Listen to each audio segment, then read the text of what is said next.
Brett, good evening to you. Arizona Senator John McCain complained loudly this week that the Senate is not getting the information it deserves about military operations in Niger, and that he is prepared to do whatever it takes to get it. Under the threat of a subpoena for information on the Niger attack, Secretary of Defense James Mattis marched over to Senator John McCain's office today in an effort to open the lines of communication. I felt that we were not getting sufficient amount of information, and we are clearing a lot of that up now. We can do better at communication. We can always improve on communication, and that's exactly what we'll do. Mattis also met with McCain's wingman on the Armed Services Committee, Senator Lindsey Graham. This war is getting hot in places where it's been cool. Neither senator nor the secretary shed any more light on what happened in the deaths of 4 American soldiers in Niger, but Pentagon sources tell Fox News the attack against the U.S. Special Forces team began around 11 o'clock in the morning Africa time. The meeting the team had with village elders went longer than expected, which may have given militants time to organize. Armed French aircraft were overhead the ambush within 30 minutes, but could not distinguish between friend and foe and did not fire. At the daily briefing, the White House wouldn't even broach the subject of Niger, citing a review of the ambush.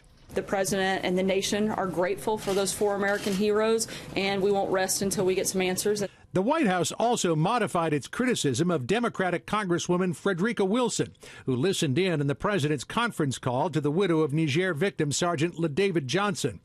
Chief of Staff John Kelly had called Wilson a, quote, empty barrel for bragging about getting funding for the new FBI building outside Miami during her 2015 dedication speech.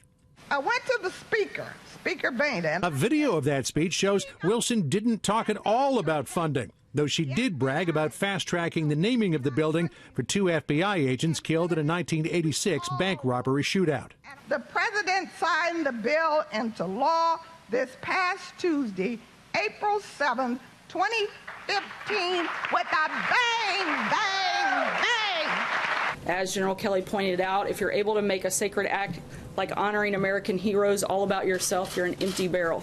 Under heated questioning about Kelly's recollection of the incident, the press secretary appeared to warn a reporter not to challenge Kelly. If you want to go after General Kelly, that's up to you, but I think that if you want to get into a debate with a 4-star Marine general, I think that's something highly inappropriate. President Trump stayed above the fray today, his one public appearance with the UN Secretary General. In an interview with Fox Business's Maria Bartiromo for Sunday Morning Futures and Mornings with Maria, the president reveled in the success of last night's budget vote, but expects blowback from Democratic leaders on tax reform. But here's the thing, Schumer, I like Schumer, but before he even knows the plan, say, oh, this is for the rich. He doesn't even know what the plan is, and he's screaming it's for the rich. He did it with health care, too. He said, this is for the rich, this is for the rich. You're not going to get your coverage. The president also dismissed the notion that bickering with members of Congress, even members of his own party like Senator Bob Corker, is hindering his agenda.